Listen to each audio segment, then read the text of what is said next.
Bonsoir, peuple de Dieu. Bonsoir. Je voudrais que nous ouvrions nos Bibles dans le livre d'Ézéchiel, chapitre 3, verset 17. Fils de l'homme, je t'établis comme sentinelle sur la maison d'Israël. Tu écouteras la parole qui sortira de ma bouche et tu les avertiras de ma part. Le thème qui sort de ce verset que je viens de lire, c'est la sentinelle. Le thème de ce soir, je vais l'intituler la sentinelle. Déjà, qu'est-ce que nous appelons sentinelle? Sentinelle, c'est un mot qui est toujours au féminin. Qu'il s'agisse d'un homme, d'une femme, nous dirons toujours la sentinelle. Alors, les sentinelles, on les trouve de manière courante dans les casernes et camps militaires, de manière courante. Elles sont perchées sur une tour suffisamment élevée pour surveiller tous les mouvements et les va-et-vient afin d'éviter la venue de l'ennemi ou d'une personne n'ayant pas le droit ou l'autorisation d'entrer. La sentinelle est là pour avertir un danger, faire éviter une surprise qui pourrait se traduire par un grand regret. La sentinelle est un surveillant qui est là pour éviter une situation grave. La sentinelle bénéficie d'une grande confiance de ses supérieurs. D'ailleurs, comment en serait-il autrement? S'il ne joue pas de la confiance de ses supérieurs, s'il est un traître, comment pourrait-on mettre une sentinelle traître? Donc, d'emblée, il joue de la confiance de ses supérieurs. Elle a des consignes strictes qu'elle doit respecter et faire respecter. Elle est l'intermédiaire entre l'extérieur et l'intérieur. Pour l'exemple que nous venons de donner des casernes militaires, la sentinelle va être celle-là ou celui-là qui regarde à l'extérieur, qui voit tout ce qui se passe à l'extérieur et qui informe ceux qui sont à l'intérieur. Donc la sentinelle est l'interface entre l'extérieur et l'intérieur. Dans chaque société bien organisée, il existe des sentinelles au niveau de l'État, au niveau des ambassades. Au niveau de l'État, nous voyons les services de renseignement qui jouent le rôle des sentinelles. Au niveau des ambassades, c'est la même chose. Dans nos maisons, pour ceux qui ont des gardiens, les gardiens qui sont devant jouent également le rôle de la sentinelle. Amen, amen. Amen. Alors ici, l'Éternel choisit Ézéchiel pour qu'il soit une sentinelle auprès du peuple d'Israël. Il va tout de suite décliner les missions qui vont être les siennes. Réalisons notre verset de base. Fils de l'homme, je t'établis comme sentinelle sur la maison d'Israël.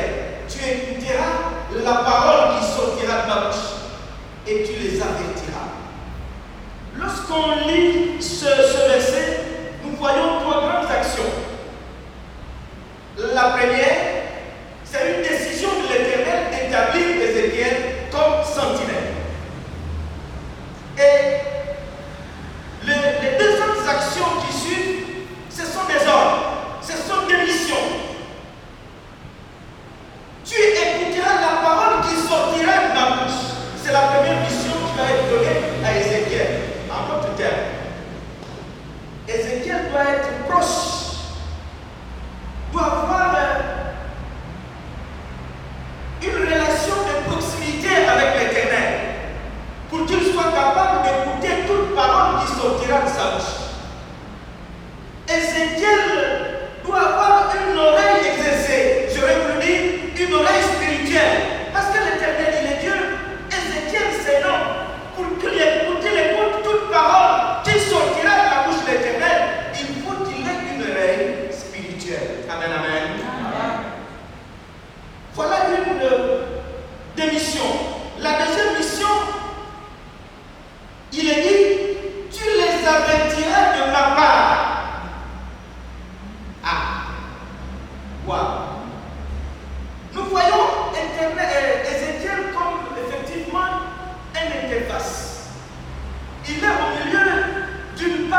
l'Éternel Dieu et d'autre part le peuple d'Israël.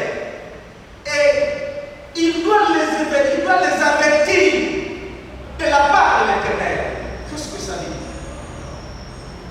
Ça veut dire, lorsqu'on voit ce qui se passe ici, toute parole qui sortira de la bouche de l'Éternel doit être tout de suite écoutée par Ézéchiel et avertie, doit être transmise au peuple d'Israël. Voyez le verbe qui est utilisé ici, c'est le verbe averti.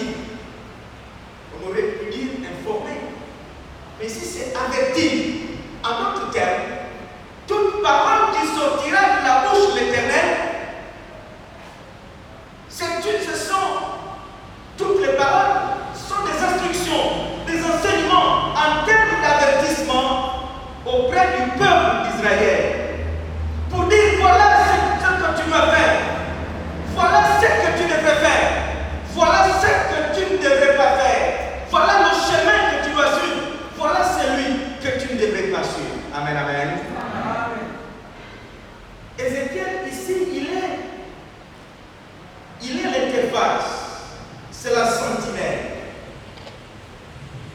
Mais avant que l'Éternel Dieu établisse Ézéchiel sentinelle, il va se passer trois choses, il va se passer trois étapes. La première étape, l'Éternel Dieu amène Ézéchiel dans une grande vision. Nous voyons ça dans le chapitre 1, versets 1 à 25. L'Éternel Dieu va amener Ézéchiel dans une grande vision où il va lui montrer quatre êtres vivants qui ont une apparence humaine, ayant chacun quatre faces qui préfigurent les quatre aspects sous lesquels l'Éternel Dieu devrait se révéler par l'incarnation du Messie, Jésus-Christ de Nazareth. La face du lion qui symbolise la royauté, la face du bœuf qui symbolise le serviteur, la face d'homme qui représente la face de l'humanité de Christ. Enfin, la face d'aigle qui s'élève au ciel, ici illustre la divinité de Christ. Christ, pour qui l'Éternel Dieu va s'incarner bien plus tard. Les quatre êtres ont des ailes, au même titre que les chérubins, des anges, qui sont en fait des sentinelles. Bref, la première étape ici, l'Éternel Dieu va montrer à Ézéchiel les sentinelles de Dieu, les sentinelles célestes. Il va lui montrer dans une vision comment se présentent les sentinelles qui se trouvent aux côtés de Dieu dans les cieux. Les chérubins, ce sont des sentinelles, ceux-là qui protègent la gloire de Dieu. Première étape, il faut que Ézéchiel sache que le rôle qui vient de lui être donné, c'est un rôle divin, être une sentinelle, parce qu'au ciel également, il y a des sentinelles. Deuxième étape, nous verrons cette étape dans chapitre 1, verset 28, et on continue, chapitre 2, 1 à 2. Cette étape, Dieu va remplir Ézéchiel de son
Nathan. Ce sera un nouveau Ézéchiel. L'interface entre Dieu et le peuple d'Israël. Troisième étape, Dieu va donner à Ézéchiel un livre en rouleau de manger de la vallée. Nous le voyons dans Ézéchiel chapitre 2, versets 9 à 10.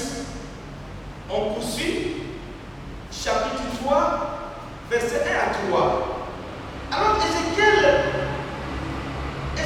va avoir l'instruction auprès de Dieu d'avaler le rouleau. Le rouleau qui est la parole de Dieu. Il va l'avaler. Ce rouleau va se trouver dans ses entrailles. Ce rouleau va être mielleux. Amen, amen. Et la Bible ici dit, c'est après qu'il sera capable d'aller parler à la maison d'Israël. Il faut être rempli de l'Esprit de Dieu. Il faut avoir la parole de Dieu en soi. Il faut l'avaler pour être capable d'être une sentinelle auprès du peuple pour lequel l'Éternel nous envoie. Je voudrais relever une caractéristique ici. Ce rouleau, après qu'il ait été avalé par Ézéchiel, il va paraître mielleux dans son ventre. Il va apparaître mielleux. Mielleux ici, pour moi, lorsqu'on lit la suite, c'est l'image de la sagesse. C'est l'image de la douceur. C'est lui qui a le rouleau. C'est lui qui a la parole de Dieu. Il n'est plus la même personne. Il est doux. Il est sage. Il a la maîtrise de soi. La colère a disparu. Parce que ce n'est plus la même personne. Une autre image qui se dégage ici, lorsque Dieu parlera, lorsque Ézéchiel va écouter toute la parole qui sort de la bouche de Dieu, toute cette parole qui sort de la bouche de Dieu est inscrite dans le rouleau qu'Ézéchiel va avaler, qui sera à sa possession. Amen, amen. Nous nous rendons compte autour de nous. Nous entendons parfois nos frères et sœurs dire Dieu m'a parlé. Dieu m'a parlé.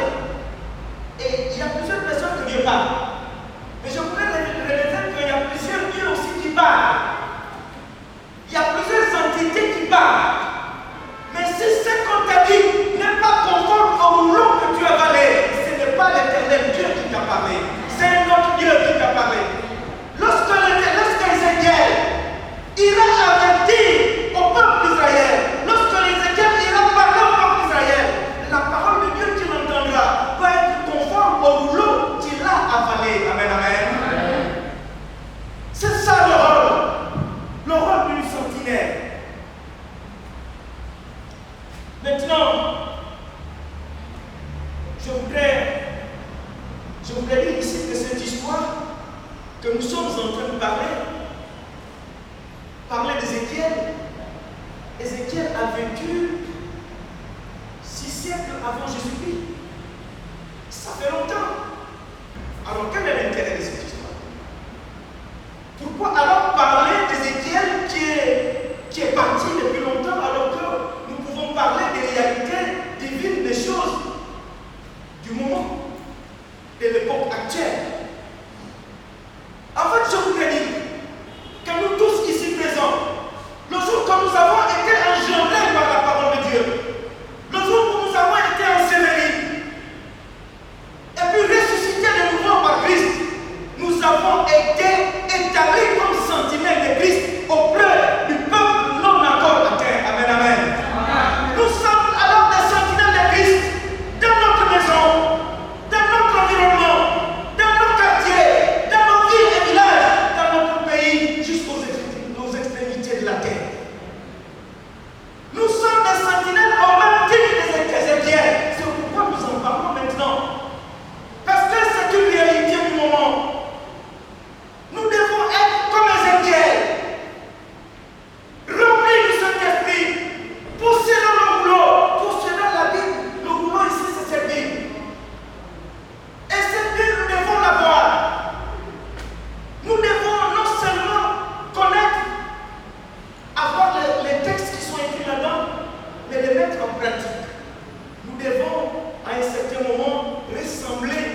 des versets bibliques. Amen, amen. Amen. Et puis, je voudrais dire que le monde actuel ne va pas bien. Ici, Ézéchiel était en captivité. Il était en captivité à Babylone. Je voudrais poser une question. Est-ce que le monde dans lequel nous vivons n'est-il pas en captivité? Au même titre que Israël, à sa époque de l'Ézéchiel, était en captivité. Faisons une revue de tout ce que nous voyons maintenant. Regardez les choses, je voudrais dire, les lois iniques qui sont aujourd'hui illégales. Dans notre pays, dans nos murs et ailleurs. Est-ce que nous ne sommes pas en captivité?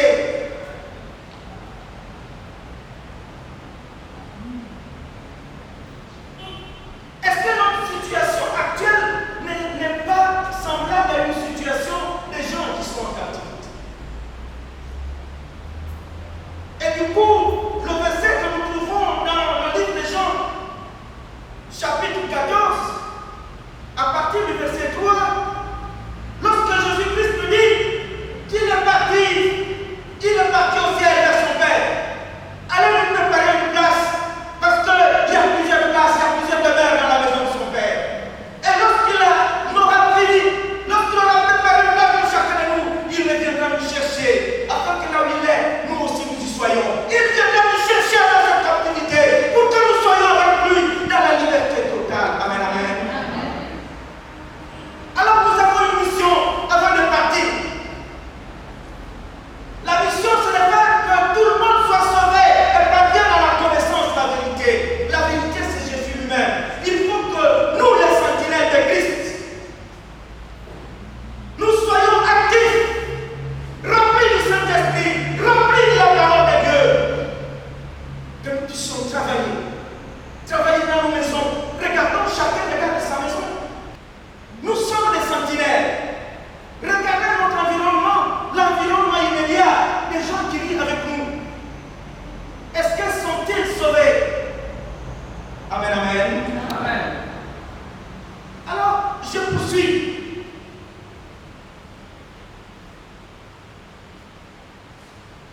Lorsque nous lisons, et nous allons le lire s'il vous plaît, Ézéchiel chapitre 2, verset 3 à 8.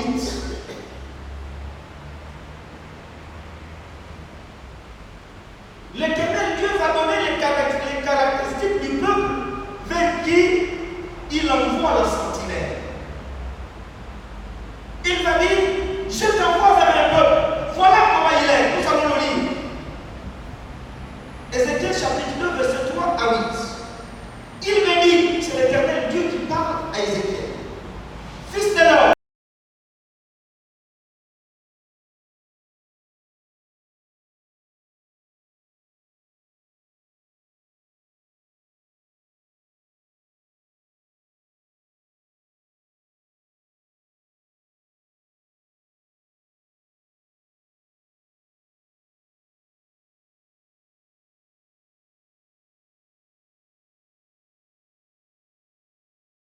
je t'envoie vers eux et tu leur diras, ainsi parle le Seigneur l'Éternel.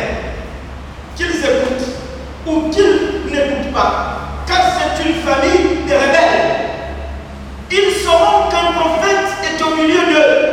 Et toi, fils de l'homme, ne les crains pas et ne crains pas leur discours, quoique tu aies auprès de toi des ronces et des épines, et que tu habites avec des scorpions.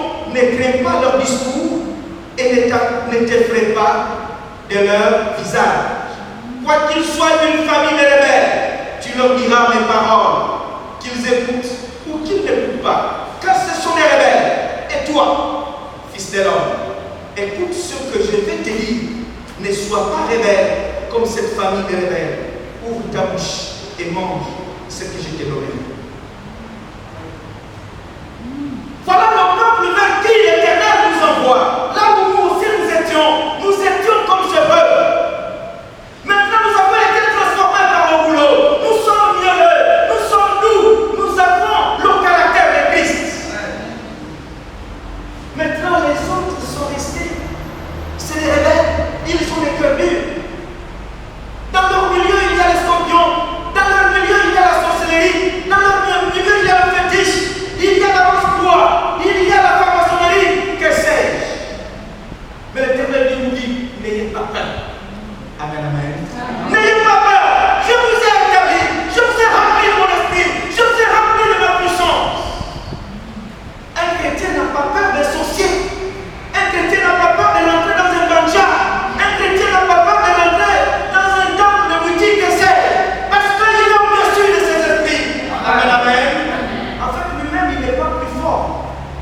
l'esprit qui est en lui est plus fort que tous les esprits qui sont autour de lui. Amen, amen.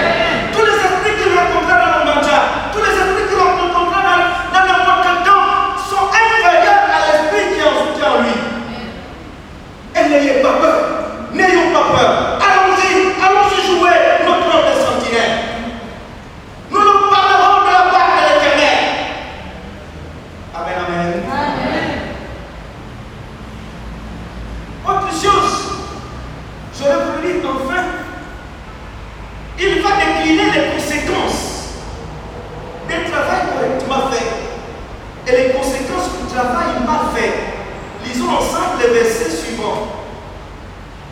Ézéchiel chapitre 3, 18 à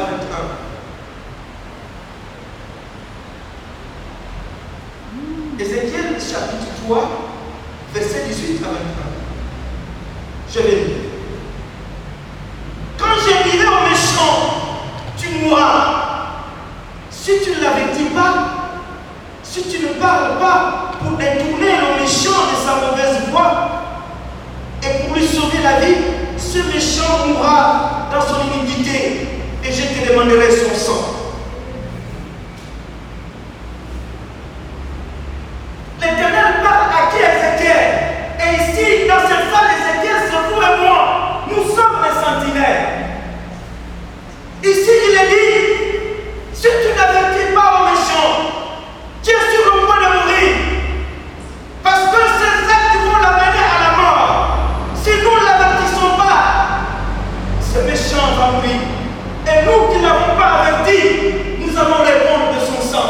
En d'autres termes, nous aurons la même sanction que ce méchant que nous n'avons pas averti.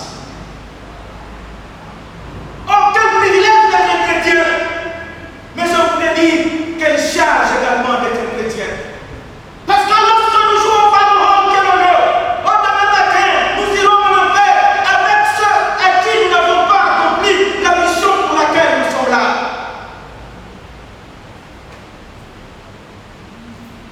Oh, qu'est-ce qu'ils sont pleins dans nos maisons. Qu'est-ce qu'ils sont pleins dans nos familles.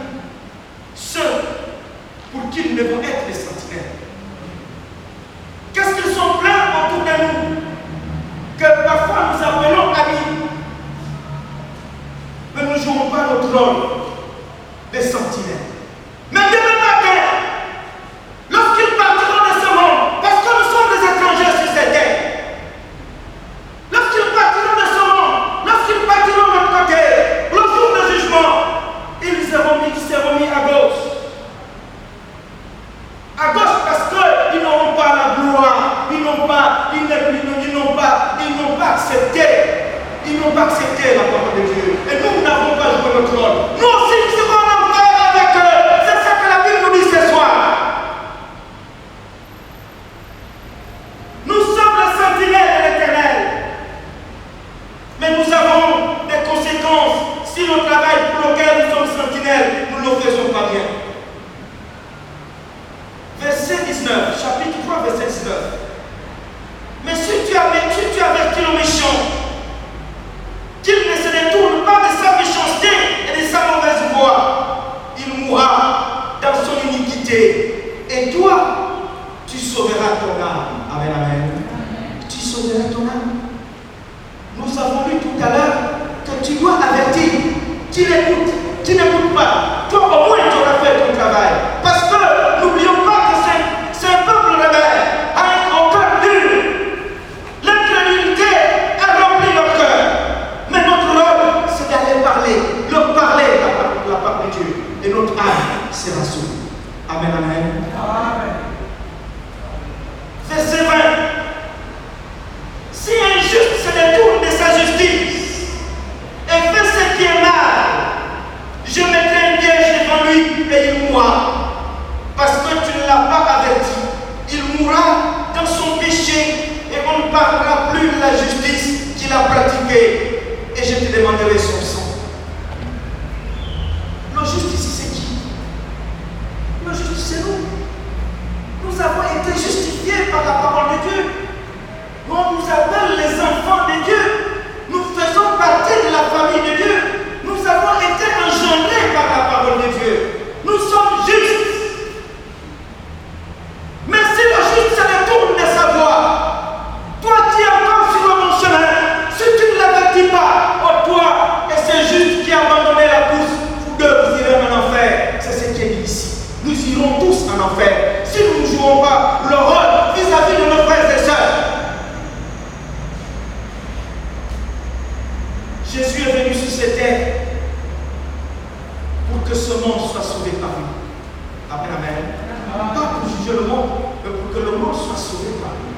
Mais nous, parfois, quand je dis nous, moi à l'intérieur de ce nous, combien de fois nous ne promenons pas des regards qui condamnent, des regards pour dire, m'attends. Alors qu'on pouvait aller vers lui, mon frère, viens, écoute, j'ai un verset biblique, analysons-le ensemble, voyons un peu comment il en retourne, qu'est-ce qu'il dit à l'intérieur.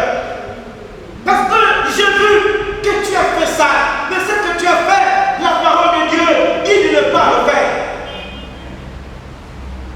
Mais s'il se fâche, s'il se plaque contre toi, toi tu aurais sauvé ton âme, parce que tu aurais joué ton rôle. Mais lui, le juste, malheureusement, le jour du jugement,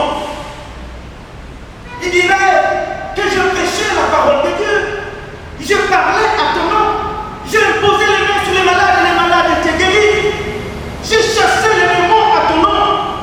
Mais hélas, dans les derniers moments, il a abandonné la foi.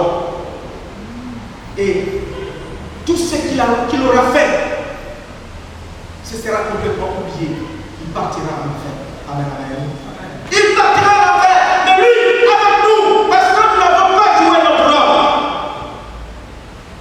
Ah, Seigneur, quel dommage. Oh Seigneur. Verset 21. Mais si tu avertis le juste et n'est pas péché, et qu'il ne pêche pas, il vivra, parce qu'il s'est laissé avertir, et toi, tu sauveras ton âme. Amen, amen. Oui, qu'il en soit ainsi. Qu'il en soit ainsi. Parfois nous avons peur. Parfois nous avons honte. Parfois nous nous disons, bon, écoute, c'est l'homme de Dieu. Et je ne veux pas lui dire, lui-même il connaît. Non, il ne connaît plus. Le diable a pris possession de lui. Va l'avertir. Amen, amen. Va l'avertir. Ce n'est pas une fin en soi d'être là debout parlant de ces choses-là. Ce n'est pas une fin en soi pour dire qu'on est sauvé. Nous tous, nous avons vu des gens qui nous ont enseigné la parole de Dieu, les gens qui nous ont amenés dans la droiture de Dieu, qui se trouvent dans nos décors aujourd'hui. Et nous qui parlons de Dieu, nous tous qui sommes là, les sentinelles de Dieu, nous savons juger un peu durement parce que nous connaissons la parole de Dieu.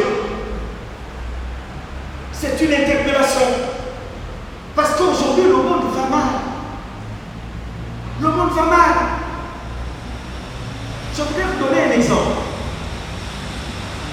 Aux États-Unis, à New York précisément, un jeune homme va prendre un fusil bien chargé avec l'idée de venir abattre sa maîtresse.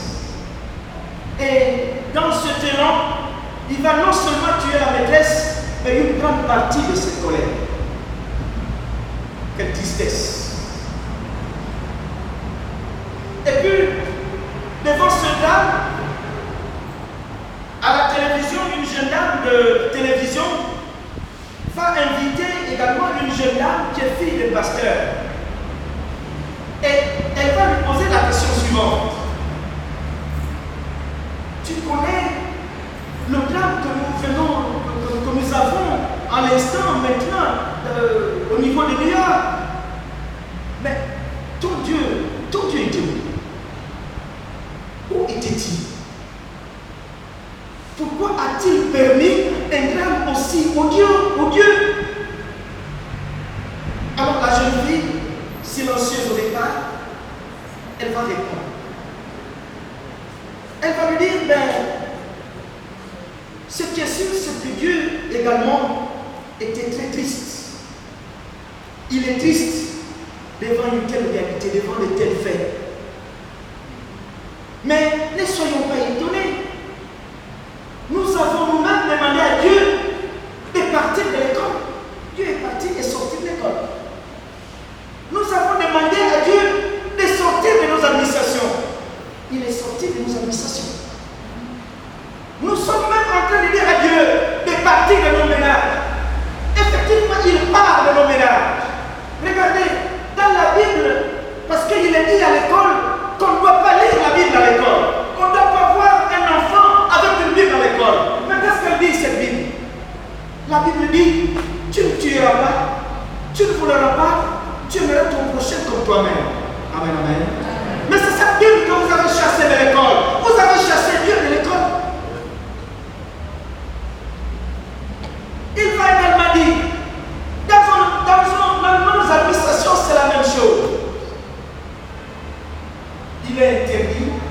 d'évangéliser, de parler de Dieu, pendant que vous travaillez dans les heures de travail, c'est ce qui est comment défendre.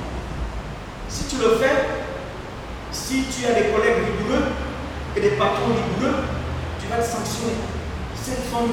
Alors Dieu, vous l'avez sorti de nos administrations. Et Dieu était où? Il était ailleurs, mais pas à l'école. Il n'est pas dans vos administrations. Il est malheureusement ailleurs. Amen, amen. Mais c'est ce qui se passe aujourd'hui. Mais ça se passe où? Sous le nez de nous, de vous, de nous tous. Nous les sentinelles. Amen, amen. Si on ne peut pas cette intégration, nous devons être conscients que nous sommes des sentinelles. Que nous avons un rôle à jouer. Celui d'avertir, celui d'enseigner. Il nous est dit dans le livre de Matthieu, chapitre 28, à partir du verset 19. Le rôle de la sentinelle également, c'est celui qui dit, allez, faites de toutes les nations des disciples. Baptisez-les au nom du Père, du Fils et du Saint-Esprit. Enseignez-leur tout ce que je vous ai prescrit. Et je suis avec vous jusqu'à la fin du monde. Amen, amen. C'est dit à qui? Aux sentinelles. Mais Dieu ne sera avec nous jusqu'à la fin du monde si nous jouons notre rôle de sentinelle. Sinon, il n'est pas avec nous. Amen. Alors je voudrais faire un exercice. Je voudrais que nous nous accordions. Si nous consentons que nous sommes tous des sentinelles, je voudrais que nous fassions l'exercice. Je voudrais que nous nous levions pour ceux qui le veulent.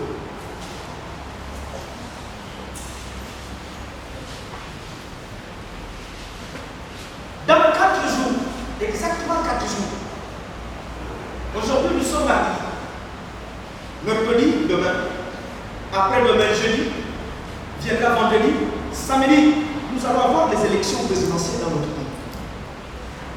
Nous allons avoir des élections jumelées, élections présidentielles, élections législatives, élections municipales, le même jour.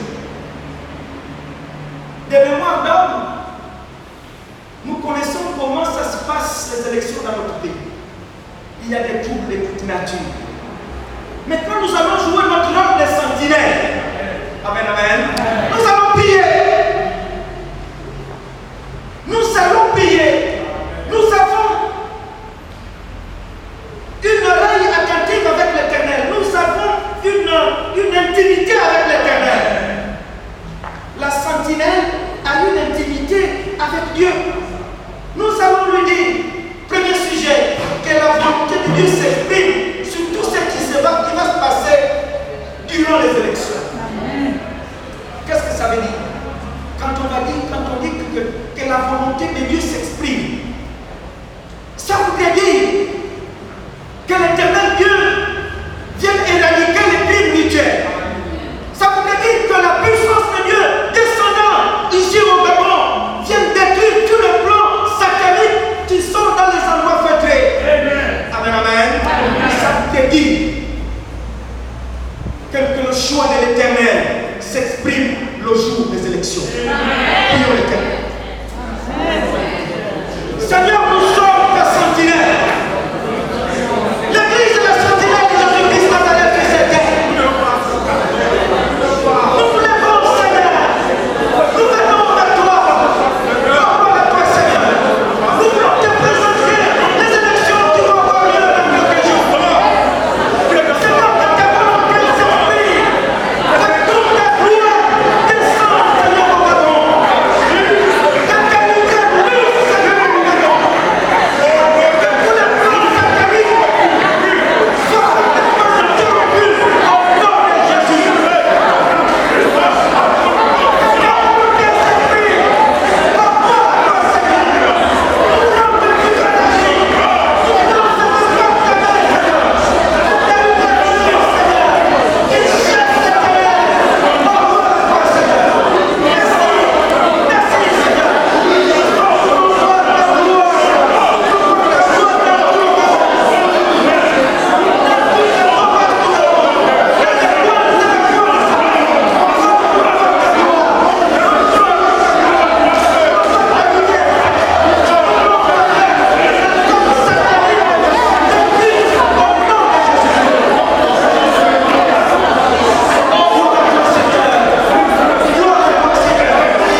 qui es avec ton Église, toi qui n'abandonnes pas ton Église, toi qui donnes des orientations à ton Église, oh toi qui n'abandonneras jamais ton Église.